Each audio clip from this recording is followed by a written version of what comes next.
Taste the Daily. Dharmapuri மாவட்டம் காரிமங்கலம் மற்றும் மாரண்டஹள்ளியில் குளிர்சாதன வசதியுடன் கூடிய புதிய நூலக கட்டடங்களை அதிமுக மாநிலங்களவை உறுப்பினர் சி வி சண்முகம் மற்றும் அதிமுக முன்னாள் அமைச்சர் கே பி அன்பழகன் ஆகியோர் திறந்து வைத்தனர். காரிமங்கலம் மற்றும் மாரண்டஹள்ளி பகுதியில் மாநிலங்களவை உறுப்பினர் நிதியில் இருந்து 50 லட்சம் ரூபாய் மதிப்பில் குளிர்சாதன வசதியுடன் கூடிய புதிய நூலக கட்டிடங்கள் கட்டி முடிக்கப்பட்டன.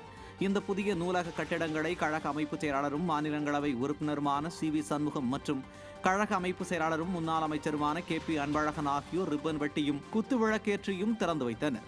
இந்த நிகழ்ச்சியில் பேசிய அதிமுக மாநிலங்களவை உறுப்பினர் சி வி சண்முகம், தமிழகத்தில் தொட்டில் குழந்தை திட்டத்தை கொண்டு வந்து பெண் சிசு கொலைகளை தடுத்தவர் புரட்சி தலைவி எனவும், கல்வியில் பின்தங்கிய மாவட்டமாக இருந்த தருமபுரி மாவட்டத்தை கல்வியில் உயர்த்தியது அதிமுக அரசுதான் எனவும் தெரிவித்தார். இந்நிகழ்ச்சியில் கழக நிர்வாகிகள் பலர் கலந்து கொண்டனர். அம்மா என்று அழைக்கிறோம் என்றால் அதுக்கு காரணம் தருமபுரி மாவட்டத்திலே குறிப்பாக அந்த பெண் சிசு கொலை அதிகமாக இருப்பதை உணர்ந்த அம்மா அவர்கள் அதை தடுக்க வேண்டும் என்ற நல்ல நோக்கத்திலே தொட்டில் குழந்தை திட்டத்தை கொண்டு வந்த காரணத்தால் தான் இன்றைக்கு மாண்புமிகு அம்மாவை இன்றைக்கு அம்மா என்று உலகமே அழைத்துக் கொண்டிருக்கிறது.